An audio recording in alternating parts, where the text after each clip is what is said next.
Nuestro invitado de hoy nació en Caracas el 7 de julio de 1962. De padre andaluz y madre catalana, estudió carreras tan disímiles como ingeniería electrónica en la Universidad Simón Bolívar y filosofía en la Universidad Central de Venezuela. Trabajó en la Biblioteca Nacional y en el Museo de Bellas Artes, y también en el diario El Universal como corrector de pruebas.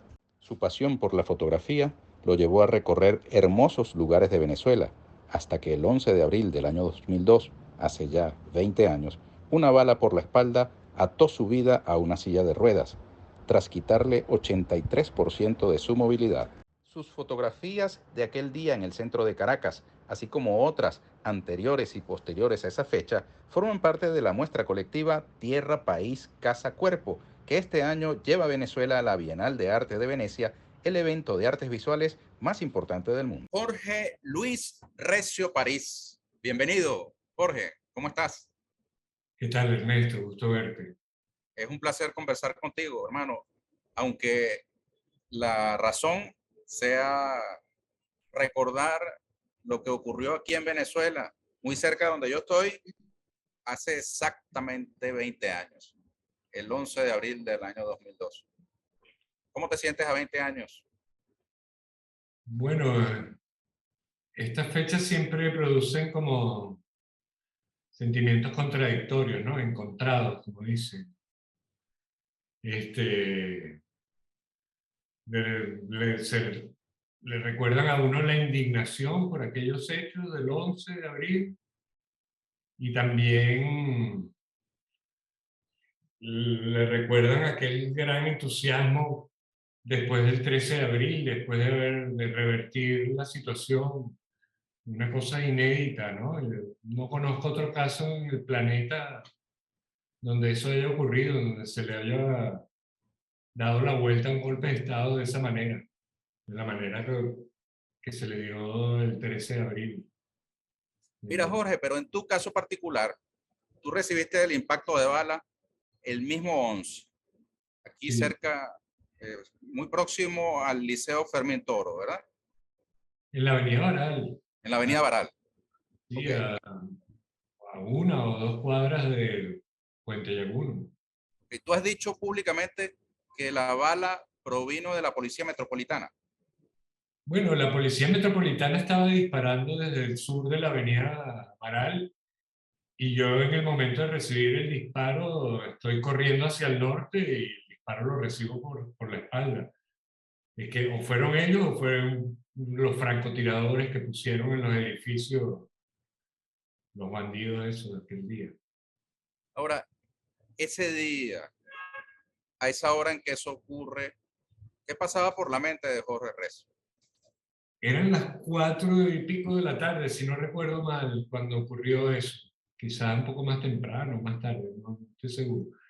Yo ya había hecho un amago de retirarme porque llevaba ahí desde la 1 de la tarde, desde que llamaron a ir a Miraflores desde Chuao, ¿recuerdas, no? Entonces yo me fui lo vi por televisión y me fui como a la 1 de la tarde a la Avenida Baral. Eh, Recuerdo, me estacioné en La Pastora y bajé caminando toda la avenida hasta llegar a Puente Llaguna y ahí ver todo lo que ocurrió en esa zona, desde Miraflores hasta la tienda esa Corda Móviles, creo que Cordamodas. Corda Modas, es la cosa. Todo ese espacio, todo lo que ocurrió durante esa zona. Entonces, yo ya había hecho un amago y por casualidad encontré un rollo sin usar en blanco y negro y lo metí en la cámara y me quedé un rato más. Ya habían habido gente herida de bala durante todas esas horas. Entonces hay una muchacha que ayudé a sacarla porque había recibido disparos de perdigón en el abdomen, que andaba con su tía ahí. Recuerdo que habían montado un hospital de campaña, habían montado un hospital de campaña en Miraflores, en el Palacio de Miraflores. Este, y me quedé un rato más y bueno, eh, el destino, algunos lo llaman el destino, pues no sé si fue tan buena decisión quedarme un rato más, pero bueno, creo que lo hubiera vuelto a hacer en aquel momento. En esos, Nadie puede saberlo, Jorge. en esos momentos de adrenalina y que lo que más te interesa es documentar y ser testigo de lo que está ocurriendo, pues uno no piensa además, no piensa mucho en su propia seguridad. Ahora, Jorge, tú para ese momento no trabajabas como fotógrafo para la prensa, ¿no? No, Nosotros era, trabajamos juntos en el Universal, coincidimos allí, pero tú trabajabas como corrector de textos, ¿no? sí, sí, no, ese trabajo documental yo lo estaba haciendo a manera personal, incluso yo en ese momento estaba trabajando con un fotógrafo profesional aprendiendo de él, yo era un novato prácticamente. Sin embargo, ya en ese momento ya sabía bien lo que estaba haciendo y ya incluso estaba consiguiendo trabajos personales, ya me estaba empezando a ganar la vida como fotógrafo. Este, pero yo le estuve haciendo seguimiento a todas las manifestaciones y marchas que hubieron desde que creo que fue la Fede Cámaras y la CTV declararon un paro petrolero, creo que fue el 9 de diciembre del 2001. A partir de ese momento empezaron a haber manifestaciones los primeros días de enero, el 23 de febrero, todas esas manifestaciones yo las cubrí por mi cuenta para llevar como una especie de, eh, sí, para documentar lo que estaba ocurriendo esos días en el país, Tú sabías que la historia estaba pasando por delante de tus ojos. para llevar yo mismo ese testimonio, ¿no? Para tener yo mismo ese testimonio, de ser testigo de lo que estaba pasando. Recuerdo una manifestación, la del 23 de febrero, en donde las dos marchas, la de la oposición y la del chavismo, se encontraron en la Plaza Oleari. Eso no fue el 23 de enero. 23 de enero, sí. Sí, no de febrero, sino el 23 de enero. O sea, Que se cruzaron. eh, eh, era muy notable bueno, la animadversión que había entre las dos fuerzas políticas. En ese día no hubo ningún enfrentamiento, pero el ambiente que se respiraba era terrible. Sí. Ahora te preguntaba, ¿qué pasaba por tu mente en ese momento, el 11 de abril, a eso de las 4 de la tarde, cuando sientes que una bala impacta tu cuerpo? Bueno, al caer al suelo me pregunté si eso era todo. Bueno, si eso es todo, pero o sea, yo no perdí la conciencia en ningún momento por el disparo. Lo que sí perdí inmediatamente fue la movilidad. No podía moverme, sino arrastrarme desde el momento que recibí el disparo. Pensé por un momento, mientras estaba en el suelo, si eso era lo último, ya el final de mi vida. Pues seguí vivo, me recogieron, me ayudaron a salir de ahí.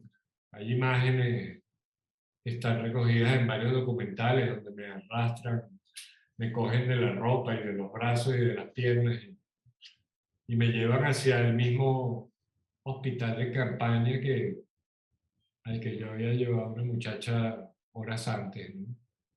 Y de ahí me llevaron al hospital Bar. Y es increíble como, además de la preocupación de uno, de la propia salud de uno, uno está preocupado por lo que está pasando. Yo recuerdo que me desperté después de la operación, me desperté de madrugada. En los quirófanos te quitan todo, ¿no? Te quitan el reloj, te quitan todo. Después, a veces recuperar esas cosas es complicadísimo, no lo recuperas. Le pedí a la enfermera que por favor me diera el reloj para saber la hora que me estaba despertando, eran como las 6 de la mañana y la enfermera me dio el reloj, esos Casios baratos que uno solía usar en esa época. Y recuerdo que le pregunté, ¿no?, a la enfermera si sabía qué era lo que estaba pasando. Esto lo he contado en otras ocasiones. Y ella me dijo, bueno, parece que el presidente es Carmona. Yo le pregunté, bueno, ¿y usted cree que la gente se va a calar eso? Y ella me dijo, ¿de verdad usted cree, señor? Yo, sí, la gente no se va a calar eso. Y afortunadamente así fue, ¿no? La gente no se la caló. La gente no permitió que eso siguiera adelante. Sin embargo, hay muchos intríngulis de los que ocurrieron porque a Chávez pudieron haberlo matado, teniéndolo donde lo tuvieron, llevándolo a donde lo llevaron, ¿no? Que se lo llevaron a la isla a la Orchila, ¿no? Se lo llevaron a la isla de la Orchila. Se ocurrieron muchos mm, imponderables que permitieron que eso fuera así, que el pueblo se rebelara e impidiera que se quedaran en el poder los golpistas. Ahora, tú estabas en cama, Jorge. ¿Cómo te enteraste de que eso estaba pasando? Bueno, la primera manera como me enteré fue con la enfermera, esa conversación de un minuto que tuve con la enfermera. Luego ya me empecé a ocupar de comunicarme con la familia, pues, qué es lo que me había pasado. Me comuniqué con el fotógrafo, con Nelson, quien fue, y me comuniqué con mi hermano, me comuniqué con un primo mío, y en la mañana temprano ya estaba mi familia y estaba el mismo Nelson buscándome en el Hospital Vargas, Nelson Garrido, ¿no? Nelson Garrido, sí. Este, y pues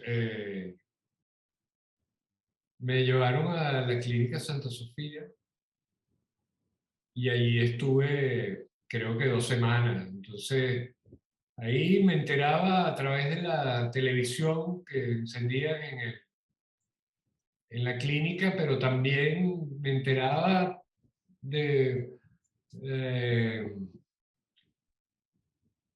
por las maneras como los amigos míos y las amigas mías brincaban como las barreras informativas, porque parece que mi familia no quería mucho que yo me enterara, ni que este, supiera mucho de qué es lo que estaba pasando, pensando quizás que yo me deprimiría o me indignaría aún más. Y claro, en ese hospital pasaron cosas, por ejemplo, el, no sé si sería el 12 o el 13 de abril, me llamó una amiga muy querida, una amiga mía, Alejandra León, y me contó, me dijo, la gente está reunida, manifestándose enfrente del Fuerte Tiuna porque quieren que Chávez regrese. Claro, tú estás acostado en una cama con una lesión muy seria, con los médicos, la familia, las enfermeras por alrededor. Yo no entendía muy bien qué era lo que estaba pasando, ¿no? Luego, viendo las imágenes de todo lo que ocurrió, pues, eh, que gran demostración de rebeldía y de ejercicio de libertad que tuvo el pueblo de Venezuela para rebelarse y ponerse ahí frente a Miraflores. Claro, yo estoy seguro que si yo no hubiera recibido el disparo el 11 de abril, yo hubiera estado cubriendo esos hechos en Fuerte Tiuna o en frente al Palacio de Miraflores, el 12, el 13 de abril, todos esos días, ¿no? Realmente fue impresionante, fue una gesta magnífica, así sin armas básicamente, porque bueno, las pocas armas que podían tener algunos grupos revolucionarios, pero básicamente con la palabra de la Constitución en la mano. Mira, Jorge, Y el queremos y que Chávez regrese. Y el queremos que Chávez regrese. Y que regrese. Eso era casi una advertencia, ahora que me pongo a hablarlo contigo, ¿no? Casi que queremos que regrese vivo, ¿no? Aquí va a haber un gran peo si Chávez no regresa vivo esta vez. mira, Sí. Jorge, ¿y en qué momento te enteras tú de que esa bala había significado para ti la pérdida de un alto porcentaje de tu movilidad corporal? Bueno, ¿Cuándo te lo dicen los médicos? yo tengo ganas hoy de contar algo que he contado muy poco, ¿no? En la noche, yo lo sé, eso que necesita un diagnóstico médico, yo prácticamente lo sé en el mismo momento que recibo el disparo. Es algo que es como, es de una evidencia tan grande, claro, eh, no expresamente, no verbalmente, pero yo sé que me ha dado un lugar muy grave. Pero esa noche en el quirófano, antes de operarme, eh, el médico, que era un médico joven, pide que lo dejen solo conmigo, ¿no? Entonces, él quería que lo dejaran solo conmigo para decirme, mira, estas son las consecuencias de tu lesión, tú vas a quedar parapléjico, este, esto va a tener una serie de consecuencias, tú no vas a poder volver a andar. eh, yo le hago una serie de preguntas sobre mis necesidades, la sexualidad, en fin. Él me dice, bueno, te enseñarán a vivir con eso, me dice, ¿no? Entonces, pero es curioso porque tiene que ver con esa manera con la que educaron a nuestros médicos en las décadas previas, ¿no? El muchacho me dice que yo te estoy diciendo esto para que luego no me vayas a acusar a mí de las consecuencias.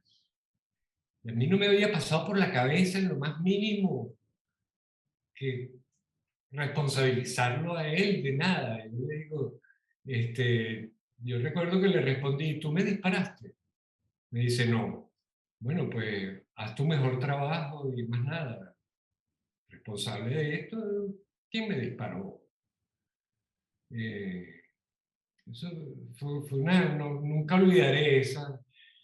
Supe su nombre, después supe que era un buen médico, que había hecho muy bien su trabajo, que había hecho lo correcto, pues según los protocolos, que había hecho lo que indican los protocolos médicos de hacer en esos casos.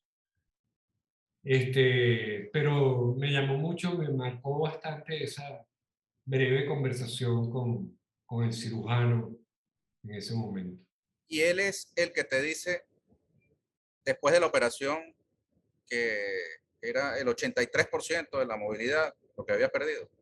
No, eso luego cuando vengo aquí a Barcelona me lo dice un instituto que clasifica las discapacidades para que tú tengas eh, esto u otro beneficio, digamos, ¿no?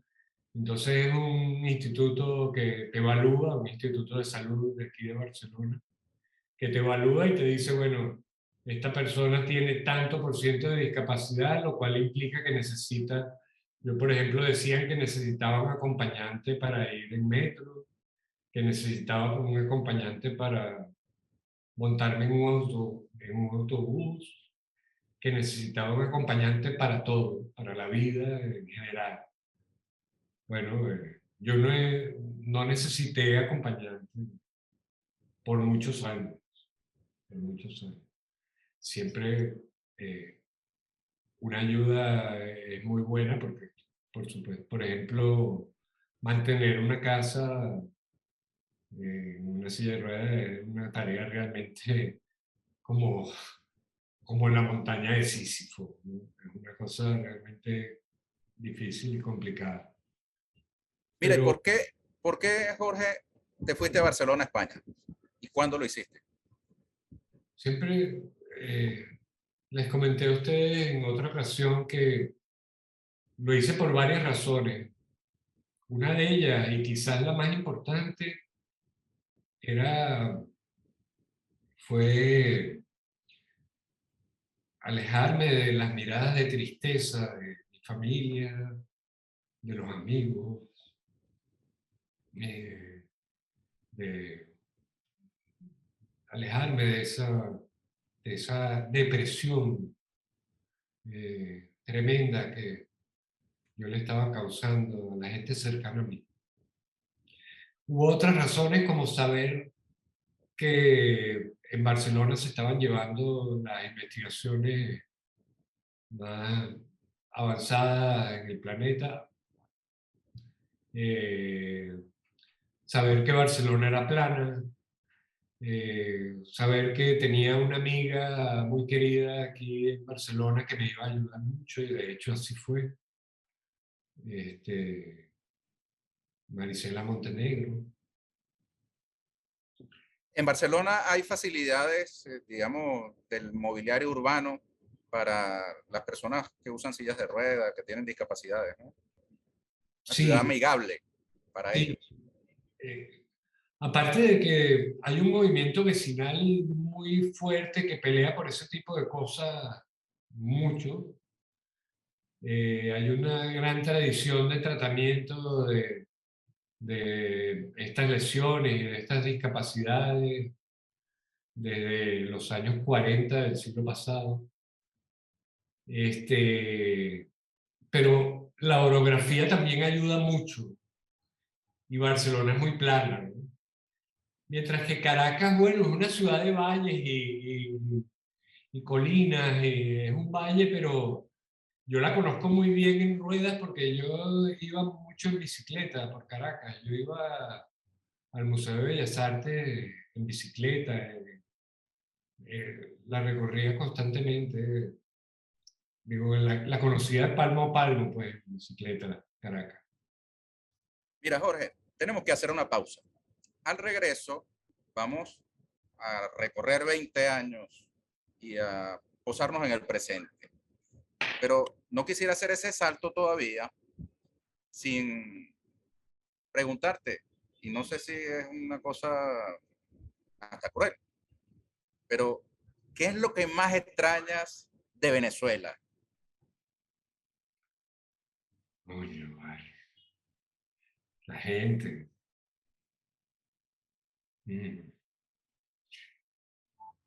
mm, la gente y la lucha. Lo, Espera que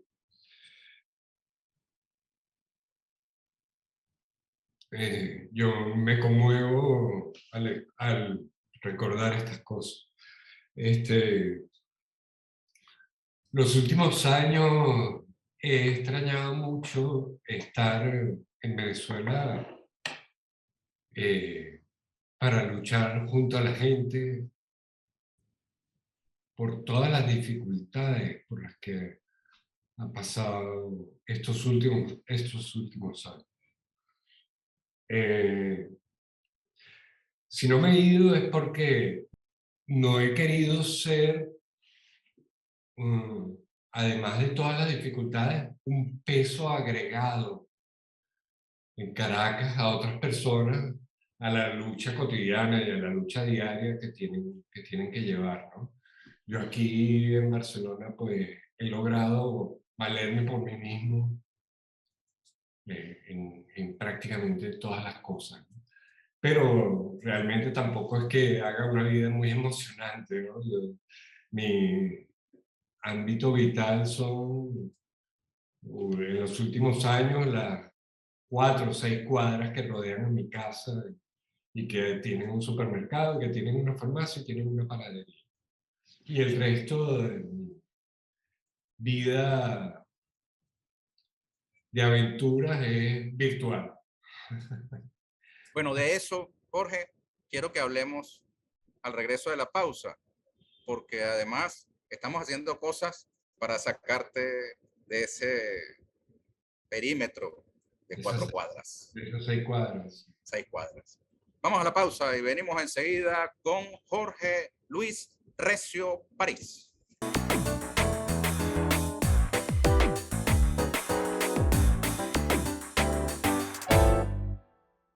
Jorge Luis Recio París. Jorge, tú eres ciudadano español, además de venezolano, ¿no? Por ser hijo de españoles. Sí, también me gusta contarlo porque nunca quise ser español. Me saqué el pasaporte para poder viajar a los Estados Unidos a visitar unos amigos. Porque en esa época solicitar una visa en la embajada americana era carísimo. Eran $125 o algo así, y para mí era carísimo. Y lo más seguro es que no me la iban a dar, porque las visas solo se la daban a alguien que tuviera algo en su cuenta corriente.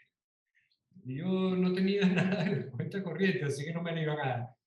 Y como los ciudadanos españoles o con pasaporte español, a fin de cuentas es un papel que no dice cómo te sientes tú, ¿no? ¿Qué te sientes tú? ¿O de dónde te sientes tú? Pues como los ciudadanos con pasaporte español podían entrar sin visa en los Estados Unidos en esa época, pues yo me había sacado el pasaporte español. Por eso tengo la nacionalidad. Mira, Jorge, 20 años después del 13 de abril, tú ahora tienes un rol en el debate público a través de las redes, particularmente del Twitter. Fijas Sí. posición muy frecuentemente, tienes unas posturas muy polémicas de defensa de la revolución bolivariana, muy crítico del capitalismo, de los valores incluso de la Europa occidental. Ahora mismo, en medio de esta guerra que hay en Europa, en Ucrania específicamente, has fijado posturas muy contundentes. ¿Te sientes partícipe pleno del debate desde las redes? Bueno, las redes han permitido una cosa que a mí me parece maravillosa, ¿no? Que es el reconocimiento de unos pueblos con otros, de permitir ver que no somos tan diferentes. Alguien de Tailandia o de Indonesia o de Corea con un latinoamericano, que tenemos casi las mismas aspiraciones,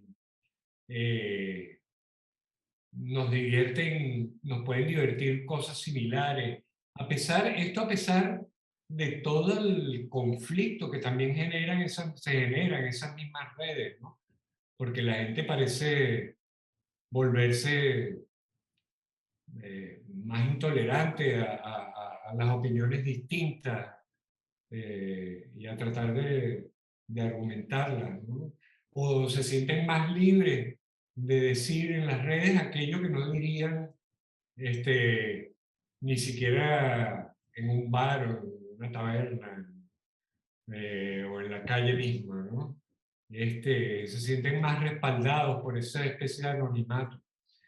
Pues sí, a mí en lo particular, después de que porque, me hice usuario de Twitter en el 2012, pero en realidad habré empezado en el 2016 o 2017 y tenía muy pocos seguidores.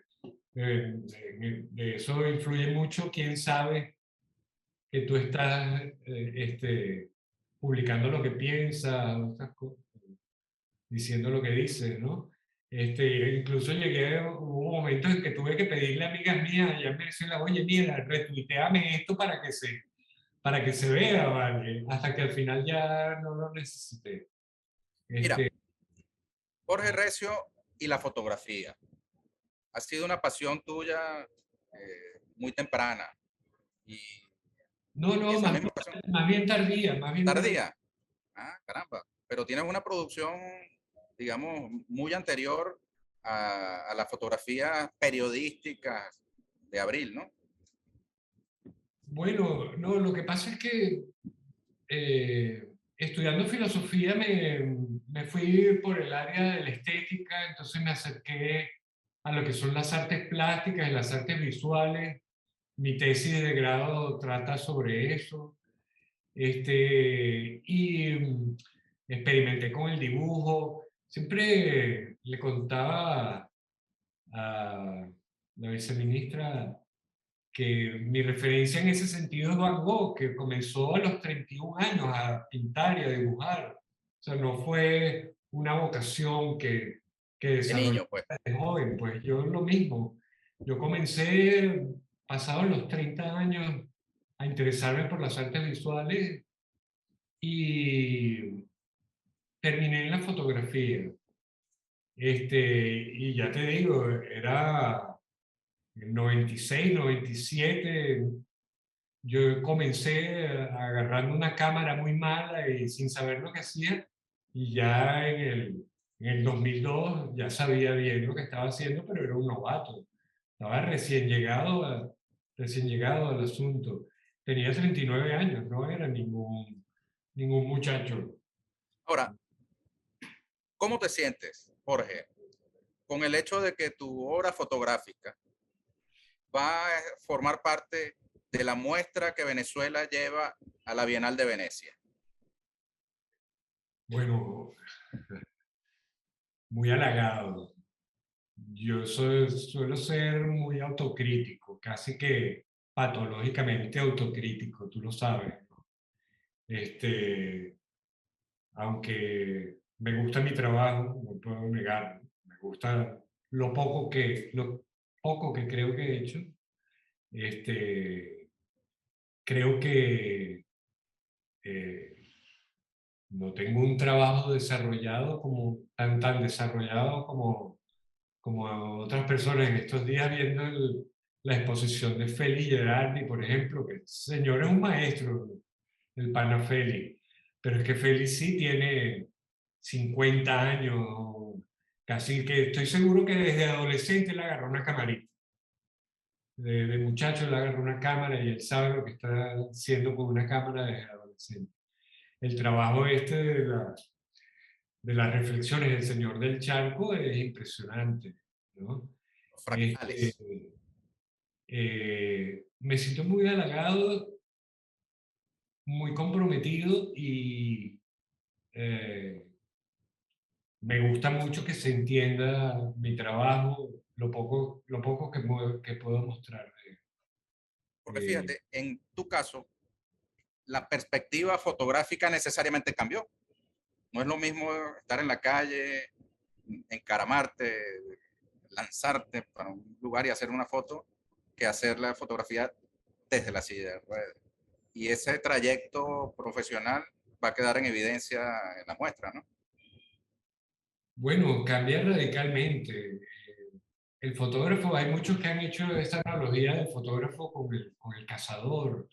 El fotógrafo es un personaje, o al menos el tipo de fotógrafo que a mí me gustaba hacer, es un personaje discreto que trata de no de pasar Llamar la atención. desapercibido. Este, Ahora, ir con una silla de ruedas es imposible, con una silla de ruedas es imposible pasar desapercibido. Tú no puedes ser discreto con una silla de ruedas. Aparte de que la movilidad, porque el encuadre uno lo hace no solamente con el ojo, el encuadre uno lo hace corporalmente, uno se mueve medio metro hacia la izquierda, o se agacha un poco, o se gira, o en fin, una serie de cosas. Yo para moverme medio metro hacia la izquierda tengo que soltar la cámara, quitarle los frenos a la silla de ruedas, moverme, hacer toda una maniobra de camionero, para que me entiendan, para moverme medio metro hacia la izquierda. Entonces, ese trabajo, digamos, de calle que exige esa sutileza, como dejarte llevar como confundirte con el arroyo, ¿no? Es muy complicado. Es muy complicado, yo diría que imposible, ¿verdad? Hay que asumir otra manera de hacer fotografía. Sí. Al menos la fotografía documental, la fotografía de calle. Mira, ¿qué le dirías tú a los fotógrafos, a los artistas venezolanos que nos están viendo, ¿qué consejo, recomendación les harías para, digamos, hacer más robusto y completo su trabajo? Oye, en el 2000, esto me da una oportunidad de decir algo. En el 2008, que estuve en Caracas, estuve en el Parque Los Caobos, que hubo un concierto de este grupo búlgaro tan conocido. Ay, no recuerdo su nombre, ¿no? Y entonces se me acercó un muchacho que me reconoció y me dijo, oye, tú eres Jorge Recio y no sé qué y tal. Yo estoy estudiando fotografía de guerra. Y a mí siempre me ha impactado mucho eso que me digan, yo estoy estudiando para ser fotógrafo de guerra, ¿no? Porque es como que los riesgos a los que te enfrentas son tremendos. Y yo recuerdo que le dije, lo único que alcancé a decirle en medio del concierto, del escándalo, de la gente que estaba, las amistades mías, lo único que alcancé a decirle, oye, pues consíguete un casco y ¿cómo se llama? Chaleco. Un chaleco antibalas. No hagas fotografía de guerra sin un casco y sin un chaleco antibalas. Ojalá yo hubiera tenido, no importa la calidad de mi fotografía, no importa más nada, sino ojalá yo hubiera tenido un casco y un chaleco antibalas ese día. O sea, Correcto. Mira, sí, Jorge, decía Gardel, es 20 tremendo, años no es nada. perdona que te interrumpa, pero es tremendo. Hubo una cosa muy que descubrí en esos días, que es que la fotografía estática era más fácil de falsear, incluso además, tú tomas fotografía de guerra, es una imagen estática, tú necesitas contarla para explicar lo que está pasando. Sin embargo, en esos días, en abril del 2002, en Caracas, se demostró que el video era una prueba muchísimo más fehaciente, con un impacto tremendo en la población como una muestra. Se demostró con los videos que Globovisión, al sinvergüenza ese, Alberto Federico Rabel, escondió, que escondió una cantidad de cosas, ese bicho sinvergüenza, ese personaje nefasto de la comunicación en Venezuela. Eh, que el video era una herramienta y en esa época le dieron el premio a Felipe, Príncipe de Asturias, a unas imágenes que estaban mal contadas y mal relatadas por quienes las publicaron, ¿no? Por Venevisión y quienes las publicaron. Y en estos días se está demostrando cómo hay que ser de cuidadoso con la manera como se cuentan, a pesar de la cantidad de imágenes que tenemos y a pesar de la cantidad de videos que tenemos de lo que está ocurriendo en Ucrania, cómo hay que ser de cuidadoso para contrastar que esa información es veraz y que es real, ¿no? Lo que está ocurriendo. Perdona que me estabas No, preguntando. por favor. Te decía que, tal como canta Gardel, 20 años no es nada. Ahora, en 20 años han crecido generaciones, niños que ni siquiera, digamos, tenían noción de lo que estaba sucediendo, hoy son unos hombres. Otros son unos hombres y ni siquiera habían nacido para el momento. Si tú tuvieras que resumir y explicarle muy brevemente a un muchacho de esos, ¿qué fue lo que pasó en Venezuela hace 20 años? ¿Qué les dirías? Bueno, primero le diría que se buscara todas las fuentes que pueda para que las contrastara. Pero creo que hay otra cosa en la que he estado pensando en estos días que me parece más importante, a ver cómo la expreso. Este, ah, Pareciera, como ese dicho que dice, nadie aprende en cabeza ajena, que aunque leamos lo que ocurrió en otra época de la historia, aunque veamos videos, documentales de lo que ocurrió en otra época de la historia, eh, los pueblos no aprenden sino a través de padecer, de grandes padecimientos, ¿no? De padecer en carne propia lo que le ocurre a otros pueblos. Un paréntesis, porque quería comenzar esta explicación con algo que a mí me pasó aquí en Barcelona al empezar a reunirme con los movimientos de base y en los años siguientes, ¿no? Muchos años, durante muchos años.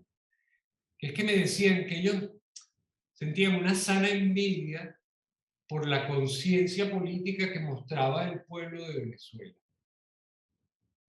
Es decir, que el pueblo de Venezuela, frente a toda la propaganda, frente a esa maquinaria tan mediática tan tremenda, frente a tantos poderes que se empeñaban en revertir la revolución en Venezuela y imponernos un gobierno títere de los poderes extranjeros, el pueblo siempre resistía, siempre daba la cara en las elecciones, siempre daba la cara en los momentos difíciles, siempre ese grado de resistencia, pero una resistencia basada en la conciencia.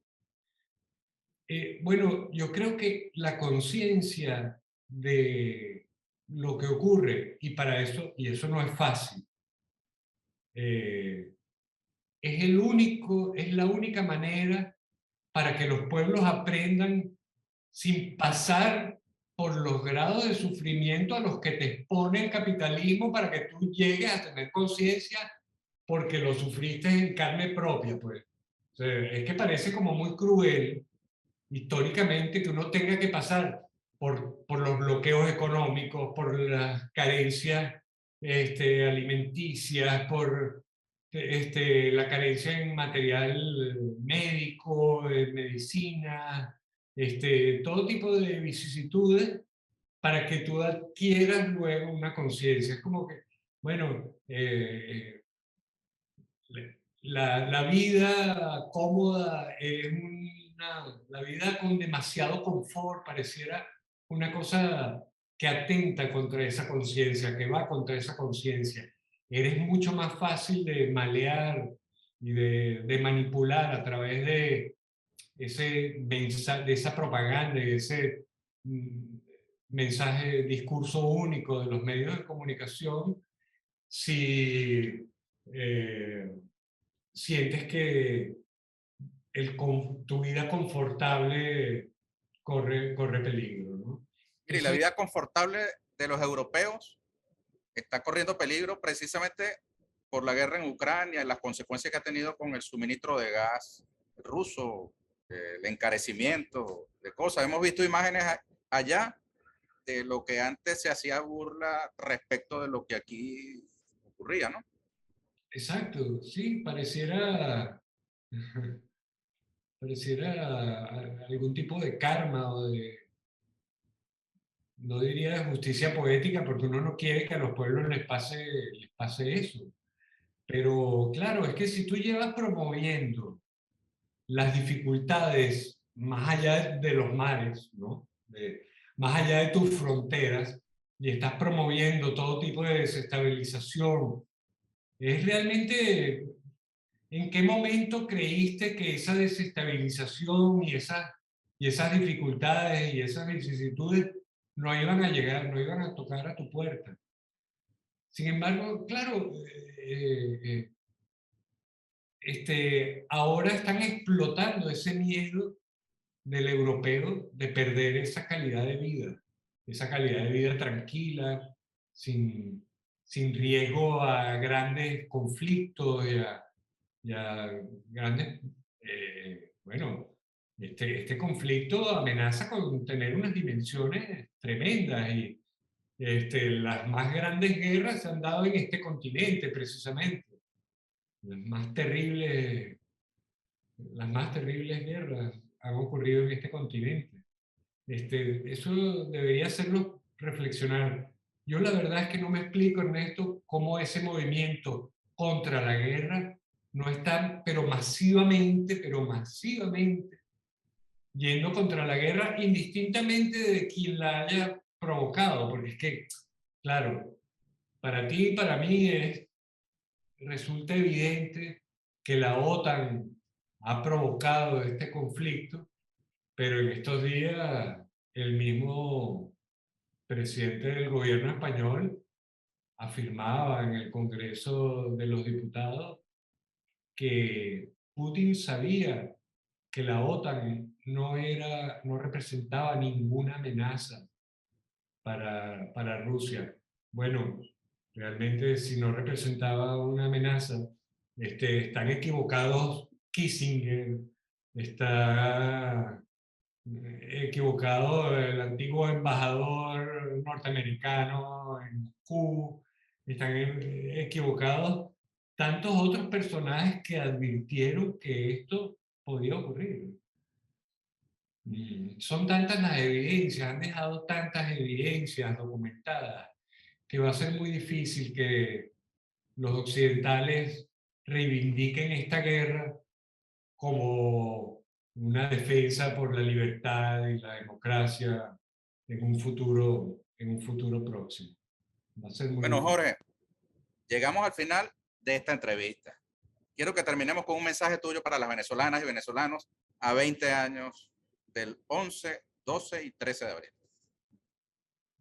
Bueno, el mensaje va a ser egoísta porque va a ser lo que yo deseo. Espero que nos veamos muy pronto. Espero vernos muy pronto y volver a recorrer las calles de mi querida Caracas muy pronto. Muy pronto será. ¿Oíste, Jorge? Quedó grabado.